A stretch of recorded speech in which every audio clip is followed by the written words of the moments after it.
रूस और यूक्रेन के बीच जारी युद्ध अब चौथे वर्ष में प्रवेश कर चुका है और दोनों देशों के बीच संघर्ष लगातार तेज होता जा रहा है। हाल के दिनों में ड्रोन हमलों, मिसाइल हमलों और ऊर्जा प्रतिष्ठानों पर हमलों ने युद्ध को एक नए चरण में पहुंचा दिया है। पिछले कुछ दिनों में यूक्रेन ने रूस के अंदर कई महत्वपूर्ण तेल रिफाइनरियों और सैन्य ठिकानों को निशाना बनाया, जबकि रूस ने यूक्रेन के विभिन्न शहरों पर बड़े पैमाने पर हवाई हमले किए हैं। यूक्रेन का रूस के अंदर बड़ा हमला। यूक्रेनी राष्ट्रपति वोलोदिमिर ज़ेलेंस्की ने पुष्टि की है कि यूक्रेनी ड्रोन ने रूस के ट्यूमेन क्षेत्र में स्थित एक प्रमुख तेल रिफाइनरी को निशाना बनाया। यह स्थान यूक्रेन की सीमा से लगभग 2000 किलोमीटर दूर है। इस हमले को युद्ध के दौरान रूस के अंदर सबसे गहरे हमलों में से एक माना जा रहा है। यूक्रेन का कहना है कि उसके नए लंबे दूरी वाले ड्रोन 3000 किलोमीटर तक हमला करने में सक्षम है। रूसी अधिकारियों ने दावा किया कि उनकी वायु रक्षा प्रणाली ने अधिकांश ड्रोन को नष्ट कर दिया और रिफाइनरी को कोई बड़ा नुकसान नहीं पहुंचा। हालांकि सोशल मीडिया पर सामने आए वीडियो में आग और धुएं के बड़े गुब्बार दिखाई दिए हैं। मॉस्को पर लगातार ड्रोन हमले। पिछले सप्ताह यूक्रेन ने मॉस्को और उसके आसपास के इलाकों में भी ड्रोन हमले किए। मॉस्को ऑयल रिफाइनरी में आग लगने की खबरें सामने आईं। मॉस्को के मेयर ने कहा कि रूसी वायु रक्षा प्रणाली ने कई ड्रोन को मार गिराया, लेकिन कुछ ड्रोन शहर के आसपास तक पहुंचने में सफल रहे।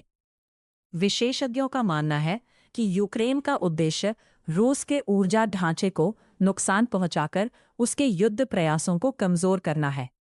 अंतर्राष्ट्रीय ऊर्जा एजेंसी IEA के अनुसार यूक्रेनी हमलों के कारण रूस का तेल उत्पादन लक्ष्य से लगभग।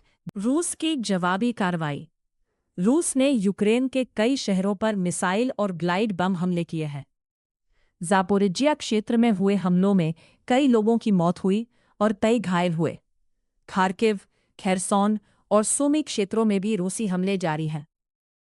यूक्रेनी अधिकारियों के अनुसार नागरिक इलाकों और बुनियादी ढांचे को भारी नुकसान पहुंचा है। ज़ेलेंस्की की चेतावनी।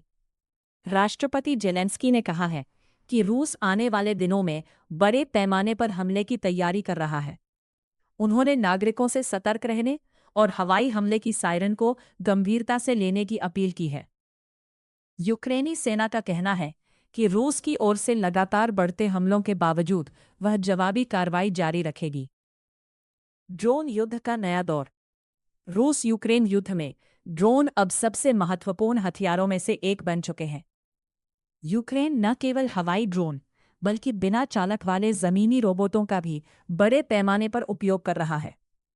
2026 के पहले 6 महीनों में यूक्रेन ने लगभग 25,000 रोबोटिक वाहनों के उत्पादन के आदेश दिए हैं और वर्ष के अंत तक यह शांति वार्ता अभी भी अधर में है। अमेरिका और यूरोपीय देशों की ओर से युद्ध रोकने के प्रयास जारी है, लेकिन अभी तक कोई स्थायी समाधान सामने नहीं आया है। कई दौर की बातचीत के बावजूद रूस और यूक्रेन के बीच मतभेद बने हुए हैं। यूरोपीय संघ ने स्पष्ट किया है कि वह मध्यस्थ की भूमिका नहीं निभाएगा और यूक्रेन का समर्थन जारी रखेगा। ऊर्जा संकट और आर्थिक असर। यूक्रेनी हमलों के कारण रूस के कई तेल भंडार और रिफाइनरियां प्रभावित हुई हैं। इससे रूस में कुछ क्षेत्रों में ईंधन आपूर्ति पर दबाव बढ़ा है।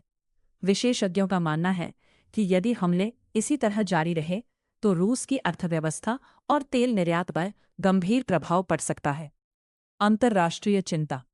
संयुक्त राष्ट्र और कई पश्चिमी देशों ने नागरिक इलाकों पर हो रहे हमलों को लेकर चिंता व्यक्त की है।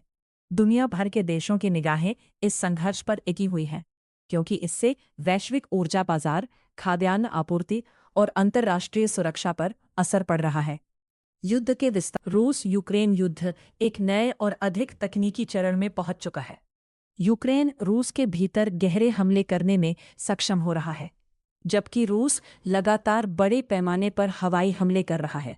शांति की संभावनाएं फिलहाल कमजोर दिखाई दे रही है और आने वाले सप्ताहों में संघर्ष और तेज होने की आशंका बनी हुई है।